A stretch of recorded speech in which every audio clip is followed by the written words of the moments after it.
The Pontiac engine we're helping Brett get together for Splitter is it's a little more of your high-end Pontiac engine.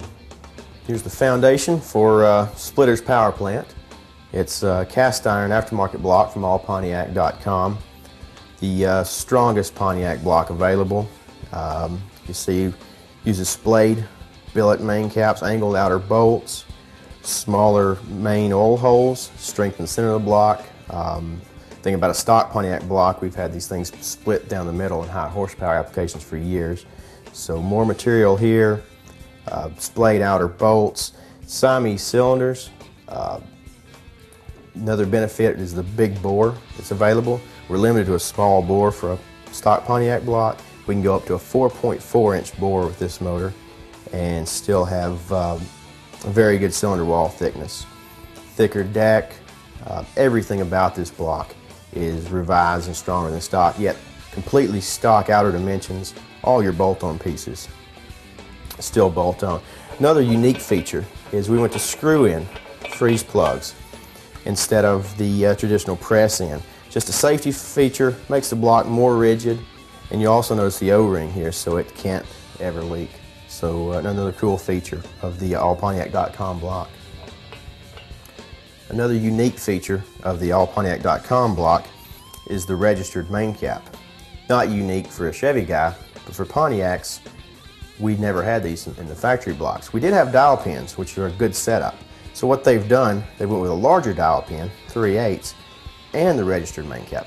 The best of both worlds. The strongest setup available is using both. And again, you can see the splayed angled outer bolt actually pulls the bottom of the block together. As I said before, Pontiac blocks have been notorious for splitting right through the middle. With the IA2 block, using the registered main cap as well as the dowel pin gives us the ultimate rigidity in the main cap. In high horsepower applications before, in all other blocks, we've seen metal transfer between the cap and the block. That means the main cap's moving around, obviously what you don't want. Losing oil clearance, you'll knock out your mains. With this setup, it'll virtually eliminates that, even in ultra high horsepower applications. On the top side of the motor, the guys at allpontiac.com completely redesigned the Pontiac engine. Again, totally internally, nothing you can tell from the outside. We already mentioned the Siamese cylinders with the much larger than stock bore. Huge improvement with the aftermarket block versus the stock is the lifter bore area. Pontiac blocks are known for kicking out lifters, breaking out lifter bores completely out of the engine, trashing your engine. This is solid, completely solid. No way to lose a lifter bore with this block. Big, big improvement. When Brett goes to bolt up the Turbo 400 transmission, no need to look for a Pontiac Turbo 400 case anymore. This block has dual bolt pattern, standard Chevy, GM, also the Buick Olds Pontiac bolt pattern. So any transmission case will work. Another good feature about this aftermarket block from all Pontiac is the fact that all the traditional pieces, the timing cover, valley pan, oil pan, all the stock Pontiac components bolt on. Stock dimensions, even the stock motor mounts bolt right up, so it'll bolt right in any chassis. This is our forged stroker crank from allpontiac.com and BOP Engineering.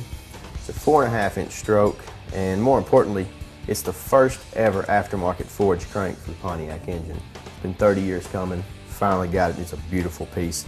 It's going to make the IA2 block over there come out to 541 cubic inches. So I should make that thing thump. Got 2.200 Chevy, big block Chevy style rod journals to go with our 6.7 GRP billet aluminum rods. Rods are super strong, a little more forgiving for the nitrous. And a GRP exclusive is they use a radial alignment groove on their between their rod and their cap. And they're the only people that do this that I know of, and it's a nice feature. It really holds things together, keeps the rod and cap from walking around. Next, we're going to go with the Ross Pistons. You'll notice the top ring's been moved down for the nitrous. Dome, we want as much compression as possible in this thing because he wants to make some big power. Super strong, it's still a lightweight piston. These Ross pistons have some of the tightest ringland tolerances of anybody out there. You'll notice the sharp edges as they come. This is a finished piston ready for nitrous. It's been hand blended, deburred, and taking off all the sharp edges, because with the nitrous these are just going to melt off anyway. So this will be ready for Brett to put a big shot of nitrous on the thing. We also have a thick wall tapered nitrous pen. We offer as a service at Butler Performance to hand deburr the Ross pistons to take off all the sharp edges. Eliminates any hot spots. We've selected a custom grind solid roller cam from Comp Cams. Got a huge selection of lobes to choose from. What we've got is a camshaft that should be stable enough for some road race use and even some limited street use. But it's also going to work with the nitrous and feed this 540 cubic inch engine. Edelbrock makes a great aluminum head for the Pontiacs. Here's their standard out-of-the-box set. Great port design, best castings in the business. Believe it or not, the heads for splitter are the same casting. Notice the difference in port design. Edelbrock incorporated enough material in this casting to be opened up to our CNC wide port head. This head flows 370 CFM. It's going to be plenty to feed it the 541 engine. What we had to do was move the push rod over to make room for this large port.